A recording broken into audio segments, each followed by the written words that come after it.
Hi friends. నా పేరు Surendra. Welcome back to my channel. So, video చూసే ముందు ఒక చిన్న లైక్ కొట్టి స్టార్ట్ చేయండి. వీడియోస్ నచ్చుతుంటే.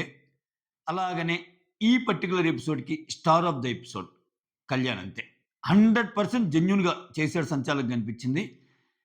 ఇతను ఎంత ఫెయిర్‌గా చేసాడో, అటుపక్క అంతే అన్‌ఫెయిర్‌గా రీతూ చేసింది. ఈరోజు గేమ్‌లో ఒకటే అనిపించింది నాకు. 2 గేమ్స్‌లో ఇద్దరు సంచాలకులను పెట్టాడు. ఇద్దరు సంచాలకులను టెస్ట్ చేస్తే Ritu utter failure. Kalyan super duper hit. ఎందుకో కూడా చెప్తాను. విత్ పాయింట్స్‌తో చెప్తాను చివరిదాకా చూడండి. యెస్. ఇక్కడ కామెడీ ఏందంటే ఈరోజు చాలా కామెడీ జనరేట్ చేసాడు భరణి గారు. అసలు కామెడీ అంటేనే మనకి 'ఇమ్మాన్యుల్' తర్వాత 'సుమన్' గుర్తొస్తారు. 'సుమన్' కూడా అప్పుడప్పుడు చిన్న చిన్న క్యూట్ క్యూట్ వీటితో. తర్వాత ఇక్కడ ఈరోజు ఆ అమ్మాయి హెడ్ మసాజ్ చేయమని చెప్పి ఆ టాస్క్‌లో భాగంగా రాజు రాణిని ఏం కావాలంటే వాళ్ళు చేయాలి కదా ప్రజలు. నా బ్యాగ్‌కి వేరే వాళ్ళ బ్యాక్ అంటే రీతు కూర్చున్న పొజిషన్ బ్యాక్‌కి సుమన్ బ్యాక్ ఉంటే, సుమన్‌ని ఫేక్ చేస్తా హెడ్ మసాజ్ చేయాలి. ఆ ప్రాసెస్‌లో కళ్ళల్లో కళ్ళు పెట్టి చూసుకోవటం, ఏందిరా ఈ శిక్ష నాకు అన్నట్టు ఆయన అనటం. ఇవి కొంచెం బాగా కామెడీగా అనిపించినాయి. అదొకటి. నెక్స్ట్ 'తనూజ' బాగా ఆడిందబ్బా. 'తనూజ వర్సెస్ కళ్యాణ్' ఆర్గ్యుమెంట్‌లో కళ్యాణ్ తోపంతే. 'తనూజ' అక్కడ కంప్లీట్‌లీ ఫెయిల్. కానీ గేమ్‌లో ఆటపరంగా వస్తే 'తనూజ' చాలా బాగా ఆడింది. ఫస్ట్ గేమ్ ఏదైతే కమాండర్స్ మధ్య పెట్టారో ఆ గేము చాలా బాగా ఆడింది. ఎందుకంటే అసలు ఒక్కసారి కూడా గేర్ దాటకుండా ఆడిన అమ్మాయి 'తనూజ' ఒక్కటే. సో, 'సంజన' దాటిద్ది, తర్వాత 'డిమాన్' దాటుతాడు, తర్వాత 'నిఖిల్' దాటుతాడు పలు సందర్భాల్లో. అయితే ఇక్కడ 'రీతు' చేసిన తప్పేంటంటే, ఇప్పుడు ఎవరు దాటినా గాని రాంగేగా. ఒకసారి వార్నింగ్ అంటది. ఇంకోసారి ఇంకోటంటది. సో, ఇక 'డిమాండ్ పవన్‌కి 2 ఛాన్స్‌లొస్తున్నాయి. ఫస్ట్ సరే ప్రతి వోళ్ళు దాటుతారు. దాని ప్రకారం ఫస్ట్ నువ్వేం చేసావు? ఫస్ట్ నిఖిల్ సేవ్ అంటది. ఆయన సేవ్ కదని కూర్చుంటాడు. తర్వాత లేదు లేదు నువ్వే ఔట్ అంటది. రకరకాలుగా మారుస్తది. నిఖిల్ ఔట్ చేస్తది. నిఖిల్ ఔట్ చేశాక డిమాండ్ పవన్‌ని మళ్ళా డిమాండ్ పవన్ కూడా దాటి ఎళ్ళిపోయాడు. గేట్ దాటి ఎళ్ళిపోయాడనే పాయింట్ ప్రూవ్ అయ్యాక డిమాండ్ పవన్ కూడా ఔట్ అవుతాడన్న సందర్భంలో లేదు లేదు ఇదంతా ఎందుకులే వచ్చి మీ మీ మళ్ళా అందరూ ఆడండి అంటది. అంటే ఏంటి? నిఖిల్ బయటికి పంపించేదానికి ఓకే. డిమాండ్ పవన్ క్లియర్‌గా ఒకసారేమో అది ఏదన్నా గాని, ఒకసారేమో తోపులాటలో బయటికెళ్తాడు. ఒకసారేమో తనుజ తోసిందని చెప్పి బయటికెళ్తాడు. వాటెవర్ ది రీజన్స్ ఆయనైతే బయటికెళ్ళిపోయాడుగా. గేమ్ నుంచి ఔటేగా. గేమ్ నుంచి ఔట్ అయినప్పుడు అంత అన్‌ఫెయిర్‌గా ఎంతసేపటికి ఉంచాలని చూసింది. ఉంచాలని చూసింది డిమాండ్ పవన్‌ని. అందుకే నిఖిల్‌తో పాటు ఫస్ట్ నిఖిల్ ఎళ్ళిపోయాడు. డిమాండ్ పవన్ సెకండ్ కాకుండా వేరే వాళ్ళు ఎళ్ళిపోతే, సెకండ్ ఎవరైనా అయితే మళ్ళా ఆమె రీస్టార్ట్ చేసి నలుగురితో ఆడిచ్చేదా? ఆడిచ్చేది కాదు. ఎందుకని డిమాండ్ పవన్ తప్పుకుంది కాబట్టి మళ్ళా నిఖిల్ లోపలికి తెచ్చి మళ్ళా ఆడియమంది. మళ్ళా ఆడిచ్చింది. అలా ఆడిచ్చిన ప్రాసెస్‌లో సూపర్‌గా ఆడింది. తనుజ మాత్రం బాగా ఆడింది ఆ గేమ్. తనుజ సేవ్ అయిపోయింది.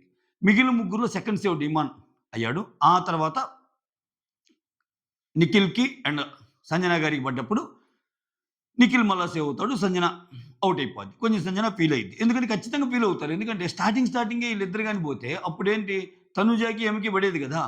అలా అని చెప్పి ఈమె దాటలేదా లేనంటే ఈమె కూడా దాటింది సంజన. ఓకే. ఇక్కడ సంజన కూడా చూడండి. ఫస్ట్ గేమ్‌లోనేమో సంచాలక్ అంటే ఏంటి అద్ది, ఇద్ది ఆ సంచాలక్ ఎలా ఉండాలన్నట్టు అంటది. ఎందుకని ఆమెకి ఫేవర్‌గా రాలా. నెక్స్ట్ గేమ్‌లో కళ్యాణ్ ఎప్పుడైతే సంజనని అనౌన్స్ చేసాడో అక్కడ డిస్కషన్ అవుతుంటే, అవును సంచాలక్ చేతిలో కొన్నుంటాయి అన్నట్టు అంటుంది. సో, అమ్మ బాబోయ్! అన్నట్టు అనిపించింది. ఎవరికేం మొదలుదేలే. అక్కడ అక్కడ అడ్వాంటేజ్‌ని తీసుకుంది సంచన. సో, సంచాలక్ చేతిలో కొన్నున్నాయి అనుకున్నప్పుడు రీతు కూడా అలా చేసిందనుకోవచ్చు కదా! అలా అనుకోలే. ఎందుకని అక్కడ రీతు జడ్జిమెంట్ అనేది సంజన ఓడిపోవటానికి ఉపయోగపడింది. ఇక్కడ కళ్యాణ్ జడ్జిమెంట్ అనేది సంజన గెలవటానికి ఉపయోగపడింది. అది తేడా. ఓకే. కానీ కరెక్టే. నిజంగా గాని అంటే సంజన ఎలా ఫీల్ అయిందనేది పక్కన పెడితే కళ్యాణ్ జడ్జిమెంట్ కరెక్ట్. ఓకేనా? ఫస్ట్ దాంట్లో మాత్రం అరాచకం అబ్బా రీతు. చాలా ఫైట్ చేస్తది సంజన. చాలా ఫీల్ అయ్యిద్ది. నిజమే. సంజన బాధలో కూడా అర్థం ఉంది. ఈ అమ్మాయి మనకే తెలుస్తుంది క్లియర్‌గా డిమాండ్ పవన్‌ని సేవ్ చేయటానికి అలా చేస్తుందని చెప్పి. ఇంక తప్పేముంది? ఆ అమ్మాయి అనింది. ఆ! ఆమంటే ఇంకా ఈ రీతుది ఎలా ఉంటాయంటే ఒక ఒక పెద్ద ఆర్గ్యుమెంట్‌లో చిన్న చిన్న పదాలను తీసుకొని ఎక్స్‌టెండ్ చేయడానికి ట్రై చేస్తా ఉంటది. సంజన గారు ఒక రేంజ్ దాటాక మాట్లాడితే ఆమెకు కోపమొస్తే అనేస్తది ఏదైనా. ఆ! ఆమేమంటది, ఆమె గేమ్ మీద కామెంట్ చేస్తా ఉంటది. నా గేమ్‌లో కూడా 7 పడ్డాయి బాల్స్ అంటే, 7 పడకూడదు బాల్సు. తక్కువ బాల్స్ ఉంచుకోవాలి. నువ్వు ఎక్కువ బాల్స్ ఉంచుకోవటం అంటే నీకు చేత కావట్లేదు గేమ్ అన్నట్టంటే, అసలు నువ్వెవరివి నా గేమ్‌ని అనటానికి ఆఫ్టర్ ఆల్ నువ్వెవరు నా స్ట్రాటజీని తప్పట్టానికి అన్నట్టు లేచిద్ది. ఆఫ్టర్ ఆల్ కాదు యువర్ ఆనర్. ఆఫ్టర్ ఆల్ కాదండి అన్నట్టు ఆఫ్టర్ ఆల్ చెప్పాను గదా! ఒక పదం రీతులో ఉన్నది చూడండి నిన్న గూడా నేను నీకు సపోర్ట్ చేయమని అడిగితే నిఖిల్ అంటాడు. నాకు సపోర్ట్ చేయమంటే, నువ్వు ఎలాగో పోతావులే వేస్ట్ అన్నట్టు చూసావు నువ్వు అంటే, వేస్ట్ అనలేదు, వేస్ట్ అనలేదు, వేస్ట్ అనలేదు, బూస్ట్ అనలేదు, గోస్ట్ అనలేదు ఇట్లా అంటది. అట్లని ఈరోజు అఫ్టర్ అంటే నేను అఫ్టర్ కాదు, డఫ్టర్ కాదు, సుప్రాల్ కాదు ఇట్లా.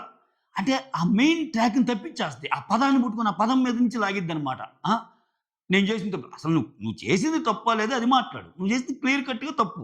నువ్వు ఫేవరెటిజం చూపియాలనుకున్నావు 'డిమాండ్ పవన్‌కి' అది తప్పు కదా! అది ఎత్తి చూపే ప్రయత్నం సంజన చేసింది. సో, కొంచెం బాధపడిద్ది. తర్వాత ఓదారుస్తారు అంతా. దట్ ఈస్ ఫైన్ అయిపోద్ది. సో, ఆ గేమ్‌లో ఒక్కొక్కరు ఫస్ట్ తనూజ సేవ్ అయ్యిద్ది కమాండర్స్‌కి పెట్టిన టాస్క్‌లో. ఆ తర్వాత తనూజ తర్వాత సేవ్ అయ్యేదెవరు? డిమాండ్ పవన్ సేవ్ అవుతాడు. చూసారా పాజ్ వస్తుంది మధ్య మధ్యలో. అందుకే చూసి చెప్తే ఇయన్నీ ఉండవు. డిమాండ్ పవన్ అవుతాడు. ఆ తర్వాత నిఖిల్‌కి, సంజనకి అయితే నిఖిల్ అయ్యిద్ది. నిఖిల్ అవుతాడు. సంజన అయిపోద్ది. ఇక్కడ ఏం చేస్తారు? సంజనని ప్రజలతో మళ్ళా ఈ మ్యాటర్ చెప్పలేదు కదా ముందు. స్క్రీన్ ప్లే మిస్ అవుతుంది. సమ్ చేసేటప్పుడు కొంచెం చిన్న ప్రాబ్లమ్స్ వస్తాయి. స్క్రీన్ ప్లే మిస్ అయిందని ఎందుకన్నా అంటే, ఈ గేమ్‌ని డిఫైన్ చేసేటప్పుడు బిగ్ బాస్ ఏం చెప్తా అంటే ఇంతవరకు గుర్తుపెట్టుకోండి. ఇప్పుడు నేను చెప్పినంత వరకి. కమాండర్స్‌లో మధ్యలో పెట్టిన టాస్క్‌లో చివరి ముగ్గురు విన్ అవుతారు. ముగ్గురు సేవ్ అవుతారు. సంజన ఔట్ అయ్యిద్ది. అసలు కమాండర్స్‌కి ఎందుకు టాస్క్ పెట్టారనేది కూడా చెప్తా. ఎందుకంటే సారీ గైస్ కొంచెం స్క్రీన్ ప్లే వెనక ముందు అవుతుంది. ఈ పర్టిక్యులర్ రివ్యూలో ప్లీజ్ బేర్ విత్ మీ. ఇక్కడ ఏంటంటే ఆ రాజ్యానికి బిగ్ బాస్ రాజ్యానికి రాజు కళ్యాణ్, రాణులేమో దివ్య అండ్ రీతు. వీళ్ళ ముగ్గురికి అందరికంటే ఎక్కువగా ఇమ్యూనిటీని తెచ్చుకునే అవకాశం ఉంటది. వాళ్ళ వాళ్ళ పాత్రలను డిఫైన్ చేసేటప్పుడే బిగ్ బాస్ ఇచ్చిన వెసులుబాటు అది. అలా అని చెప్పి వీళ్ళు ముగ్గురే ఫైనల్ దాకా ఉంటారని లేదు మళ్ళా. వీళ్ళ ముగ్గురు పొజిషన్ ఎవరైనా ఆక్యుపై చేయొచ్చు. ఓకేనా?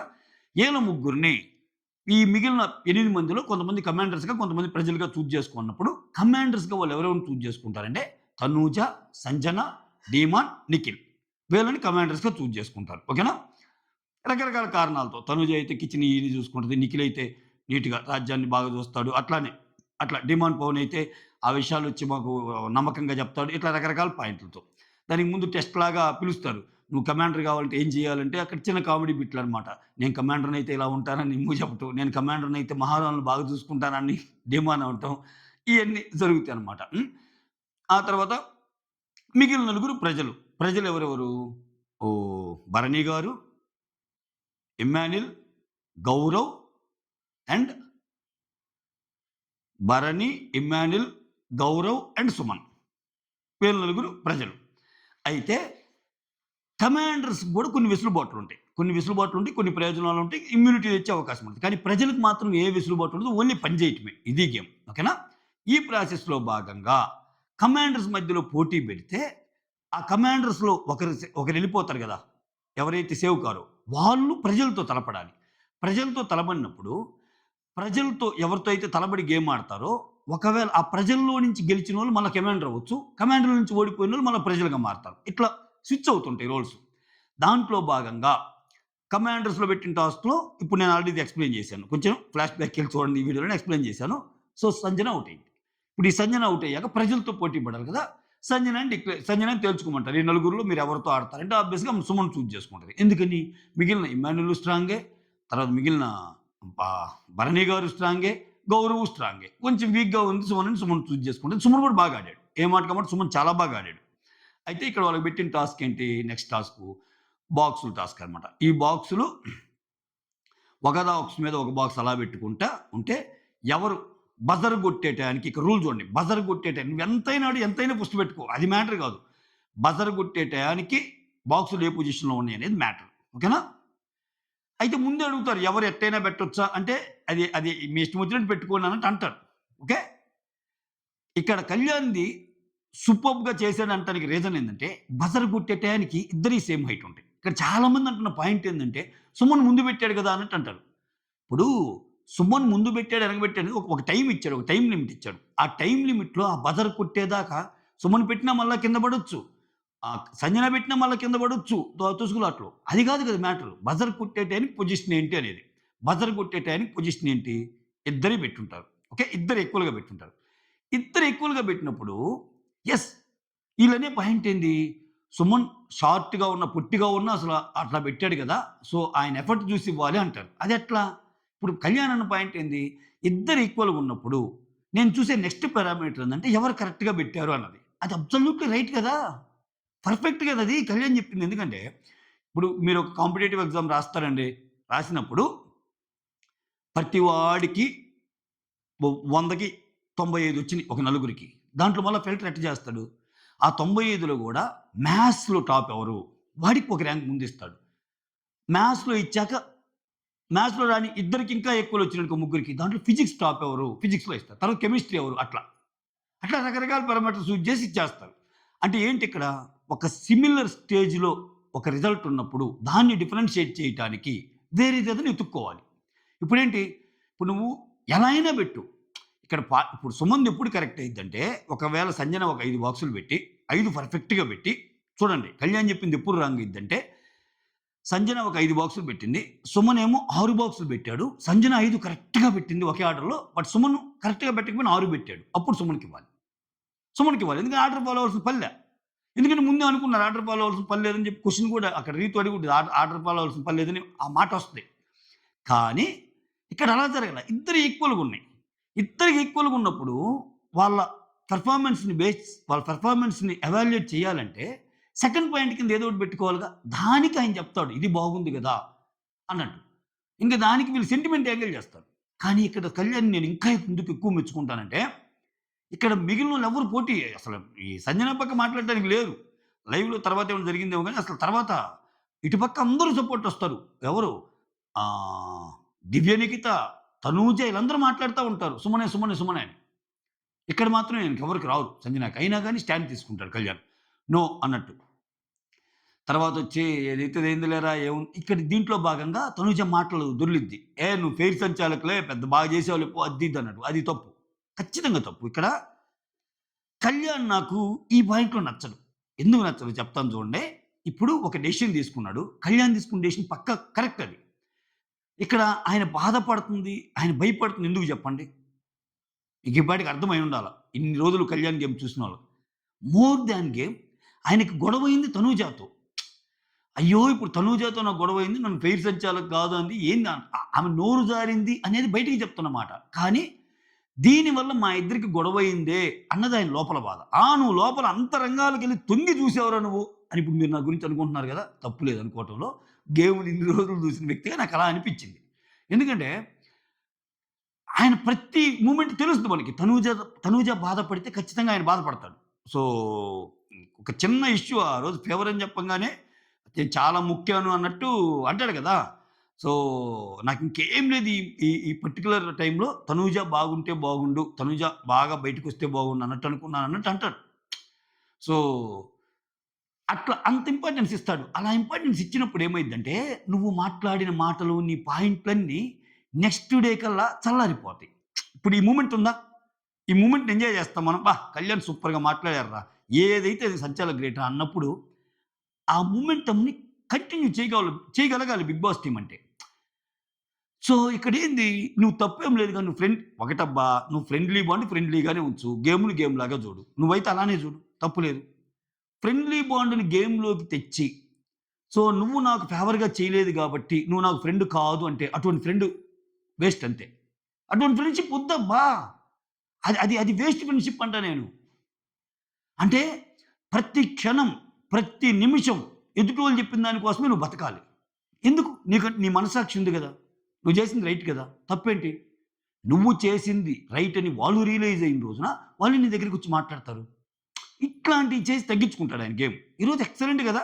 అయినా గాని నాకు చివర్లో ఆయన అంత బాధపడతా సాయంత్రం 1:00కి అని చూపిస్తాడు చూడు. అంటే ఈరోజు మిడ్‌నైట్ దాకా మిడ్‌నైట్ జరిగే సీన్ అనమాట అది.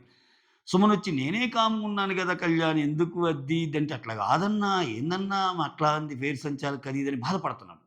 అదే వేరే వాళ్ళనంటే ఏ నిఖిల్‌నో, ఏ గౌరవ్‌నో ఆట్లో నుంచి తీసేస్తే అంత బాధపడ్డు. ఆ డైలాగ్ కొట్టినా గాని. చిల్ అయిపోతాడు. చిల్ అయిపోయి ఆయన పనులు ఆయన చేసుకుంటాడు. ఇక్కడ గొడవ తనూజతోటి. ఆయన గేమ్‌ని ఆయన గేమ్‌లో ఎసెన్స్ మిస్ అవుతుంది ఇక్కడే కళ్యాణ్ గేమ్‌లో. ఓకేనా? ఈ సీజన్ ఈ సీజన్ ఈ సీజన్ యొక్క బ్యూటీ అదేనబ్బా! అన్నీ కలిసొస్తున్నాయి తనూజకసల. అసలు ఎక్సలెంట్ వేరే లెవెల్ అసలు తనూజ గేమ్‌కి ప్రకృతి కూడా కలిసొచ్చినట్టు ఇక్కడ ఇతను ఆలోచనలో పడ్డాడు. అయ్యో! ఎందుకని బాధ. ఆ బాధ ఆమె అన్న మాట గురించి అనుకుంటే మాత్రం పొరపాటు పడ్డట్టే. అట్‌లీస్ట్ నేనైతే నమ్మటంలా దాన్ని. ఎందుకంటే దానితో పాటు అయ్యో! ఇప్పుడు నేను తనూజాతో ఫైట్ అయింది కదా! మళ్ళా ఏమనుకుంటదో ఏమో! రేపటి నుంచి ఎలా ఉంటదో ఏమో! అన్నది. అలా సెట్ అవుతారు. బట్ ఆ బ్యాక్ ఆఫ్ ది మైండ్ అది ఉండిపోతుంది ఆయనకి. అక్కడ ఆయన గేమ్ తినేస్తుంది. అది నేను చెప్పాలనుకున్న పాయింటు. ఐ హోప్ నేను సరిగానే కన్వే చేశాననుకుంటున్నా. ఇది మ్యాటర్. ఓకేనా? ఇంగంతే. రీతూ పరాకాష్ఠబ్బా! రీతూ సంచాలక్ కంటే పరాకాష్ఠ నాయన. అసలేంది ఈ అమ్మాయి అసలా? విచిత్రమైనది చాలా కాంప్లికేటెడ్ మనిషి. ఎవరేం చెప్తున్నా లేదు అంటుంటది ఏందో. వామ్మో! మరి ఇంతనా? ఆయనేదో డమ్మీ ర్యాంకింగ్స్ ఇప్పిచ్చి 25 మందిని ఆ స్టూడియోకి పిలిచి ర్యాంకింగ్ ఇప్పిచ్చి, ఆ ర్యాంకింగ్‌లో నువ్వు టాప్ ఉన్నావు అనంగానే, టాప్ 6లో ఉన్నావు అనంగానే ఇంతనా? ఇంత కాన్ఫిడెన్సా? అమ్మ బాబోయ్! అనిపించింది నాకు. అది మ్యాటరు. ఓవరాల్‌గా దుమ్ము దులిపారు. సంజన, సుమన్‌కి పడ్డ టాస్క్‌లో ఇద్దరు బాగా ఆడారు. సంజన కూడా సూపర్ ఆడింది. సుమన్ కూడా సూపర్ ఆడాడు. ఆట పరంగా వస్తే సుమన్‌కే నేను ఒక 2 పాయింట్లు ఎక్స్‌ట్రా ఏస్తా. హైట్ తక్కువైనా గాని బాగా ఆడాడు కదా! అడ్వాంటేజ్ ఉంది. అడ్వాంటేజ్ ఉంది గాబట్టే ఆమె ప్లేయర్‌ని సెలెక్ట్ చేసుకునేటప్పుడే సుమన్ వీక్ ప్లేయర్‌ని సెలెక్ట్ చేసుకుంది సంజన. దాంట్లో ఆ లాజిక్‌ని మనం తప్పు కూడా పట్టలేం. అంతే కదా! ఆమె ముందుకెళ్ళాలంటే ఖచ్చితంగా ఆమె కంటే తక్కువోడే ఉండాలి కదా! ఆమె కంటే ఎక్కువోడిని ఎందుకు తెచ్చుకుంటది? అయితే లాస్ట్‌లో సంజన వచ్చి లేదన్నా నువ్వు బాగా ఆడావు అది ఇది అంటే అందరూ పొగుడుతారబ్బా సుమన్‌ని. సుమన్‌లో ఉన్న ఇంకొకటేందంటే గేమ్ ఓడిపోయిన దాన్ని క్యారీ చేసి, ఏడ్చేసి అయ్యుండవబ్బా ఇతనిలో. కొంచెం ఈ పాజిటివ్‌నెస్‌కేనేమో కొంచెం ఓట్లు ఆయనకి ఎక్కువ పడుతుంటాయి అనిపిస్తది. లేకపోతే నిజంగా ఆయన గేమ్ ఏముంది చెప్పండి? ఏం ఆడతాడు ఆయన? ఏం ఆడడు. కానీ ఒక నెగెటివ్ విషయం ఏదైనా జరిగినా, లేపోతే ఇప్పుడు ఆయన గేమ్ ఇప్పుడు కొంతమంది గేమ్‌లో ఓడిపోతేంది టపా టపా ఇసిరి కొట్టేసి ఎళ్ళిపోయి, నేను ఓడిపోయానని చెప్పి ఏడ్చేసి దుప్పటి కప్పుకొని బెడ్ మీద అటు ఇటు దొర్లి, అమ్మా హతవిధి నేను ఎంత ట్రై చేస్తున్నా ఏమిట్రా నాకు కాలం కలిసి రాలేదని ఇంతుంటది సినిమా. ఆయన సింపుల్‌గా ఎళ్తాడు. సింపుల్‌గా ఒకటేసుకుంటాడు. మళ్ళా వస్తాడు అంతే. Happy. Happy man. Happy life. Happy life అన్నట్టుంటది ఆయన వ్యవహారం. ప్లస్ ఎదుటోళ్ళని కూడా ఓదారుస్తుంటాడింకా. ఎందుకు కళ్యాణ్ అంతటితో అయిపోయింది వదిలేయి. ఒక్కొరికి ఒక్కో పాయింట్ ఆఫ్ వ్యూ ఉంటది. తనూజది ఆ పాయింట్ ఆఫ్ వ్యూ అనుకో ఏముందబ్బా అన్నట్టు చెప్తున్నాడు. ఇది మ్యాటర్ అంతే. ఓకే. Signing off. మీ సురేంద్ర.